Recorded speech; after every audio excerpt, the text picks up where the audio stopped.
First cinema Vinayak గారితోని అది. మళ్ళీ 10 సంవత్సరాల తర్వాత అదుర్స్ వినాయక్ గారు. అప్పుడు ఒక ఫస్ట్ అయితే ఇప్పుడు ఒక సెకండ్ ఇన్నింగ్స్ లా ఒక బెర్త్ సెట్ చేసింది ఇండస్ట్రీ. ఇప్పటికి మిమ్మల్ని అదుర్స్ రఘు అని పిలుస్తారు, రోలర్ రఘు అని పిలుస్తారు. మీ పేరు అదే కారు మంచి తీసేసి ఇట్లా మీ పేరు ముందు యాడ్ అవుతుంది. ఏమనిపిస్తుంది అప్పుడు? నాకు వినాయన్న ఒక స్టేజ్ మీద మాట అంటేనే చాలా ఆనందం వేసింది. ఎందుకంటే ఒక క్రియేటర్ కి వచ్చే ఆనందము నాకన్నా ఎక్కువ ఆయనకు ఉంటుంది. ఇప్పుడు నాకు ఆనందం డెఫినెట్లీ ఇచ్చిన ఆనందాన్ని అనుభవిస్తున్నా ఈరోజు. నేను ఒక విధంగా చెప్పాలంటే లాస్ట్ 6 years నుంచి నేను ఏదైతే అనుభవిస్తున్నానో అది 110% వి వినాయక్, సురేందర్ రెడ్డి గారి భిక్షే అని చెప్పి వేరే వాళ్ళు వేరే సినిమాల్లో చేసిన డైరెక్టర్లు కాదంటే కాదు వాళ్ళు వాళ్ళే వీళ్ళే వాళ్ళనేది నాకు ప్లాట్ఫామ్ ఇస్తేనే ట్రైన్ ఆగిద్ది. సో మధ్యలో మళ్ళా నాకు ఎప్పుడు ఇలా తగ్గుతుంది అన్నప్పుడు వినయ్ అన్న సినిమాలోనో సురేందర్ అన్న సినిమాలోనో మళ్ళీ ఒక బూస్ట్.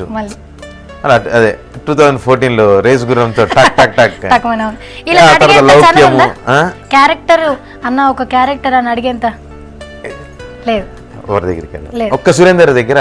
అంటే సురేంద్ర రెడ్డి ఇదేంటంటే it's my personal life, family director కన్నా నాకు ఫ్యామిలీగా ఎక్కువ దగ్గర వెళ్ళి ఏంది మామ టూ మచ్ ఇది సినిమాలో లేకుండానే అయిపోతుంది అని సినిమా. ఇప్పటివరకు ఆయన అన్ని సినిమాలు చేసిన, ప్రతి సినిమాలో చేసిన, చిన్నదో పెద్దదో ఏదో ఒకటి చేసిన కాడికి ఇంత పేరు మంచి పేర్లు వచ్చినాయి నాకు. కిక్లా కూడా జిల్ జిల్ జిగా జిగా అని మంచి పేరు వచ్చింది.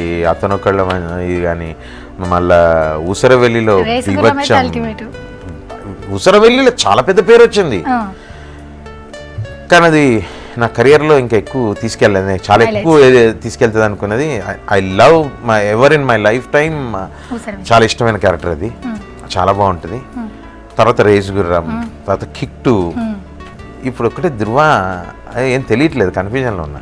రామ్ చరణ్ గారి సినిమాలో ఇప్పుడు మిస్ అయిపోతాననే టెన్షన్ ఒకటి, మిస్ కావద్దని ఎక్కువ. చూడండి పాపం ఎవరి దగ్గర చనువు లేదట, మీ ఒక్కళ్ళ దగ్గరనే ఉందట. ఎట్లా బాధపడుతున్నారు చూడండి.